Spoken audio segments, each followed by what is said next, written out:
quartier Koto à Douala, ce samedi après-midi.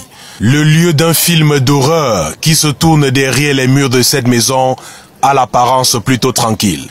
La forte présence des forces de sécurité donne à croire qu'un assaut se prépare à être lancé pour déloger des terroristes, que non. Dans cette bâtisse se trouvent 2 corps sans vie. Ils y sont gardés par la propriétaire des lieux dans l'espoir d'une résurrection future. Le premier est conservé ici depuis 3 ans, selon les dits de cette dame, qui n'est autre que la sœur aînée de la défunte. Dorothée Ngombondje serait donc décédée le 25 mars 2016 et la dépouille est restée gardée dans un coin bien aménagé du salon de la maison. Le deuxième décès, celui de la mère, la nommée Ngotom Marguerite, âgée d'environ 70 ans, est survenu il y a 8 jours. Et comme pour le premier cas, Madame Ngombondje, épouse Emmaleu Henriette, décide de conserver le cadavre dans une pièce de la maison où elle a pris soin de déverser des oignons pour atténuer des odeurs de décomposition. Et voici l'homme par qui le scandale a finalement été révélé au public. Il n'est autre que le fils de la première victime.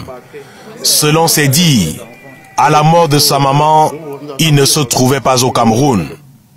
C'est à son retour, il y a plus d'1 an qu'il découvre la pratique.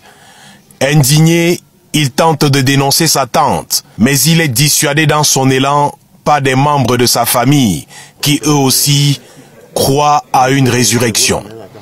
C'est après le décès de sa grand-mère, il y a quelques jours, qu'outré, il décide de tout balancer. Le quartier est donc pris d'assaut. Curieux, voisins, autorités administratives sont venus témoigner de l'horreur.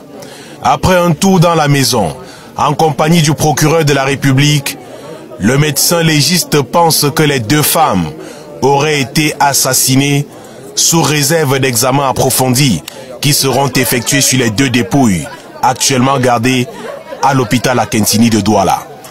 Câblée en permanence sur la chaîne de télévision Emmanuel TV et jusqu'au moment où elle était conduite au commissariat du 12e arrondissement de Douala, Ngombondje, épouse Emmaleu, continue à croire, dur comme fer, que sa sœur et sa mère vont ressusciter par un miracle de Dieu.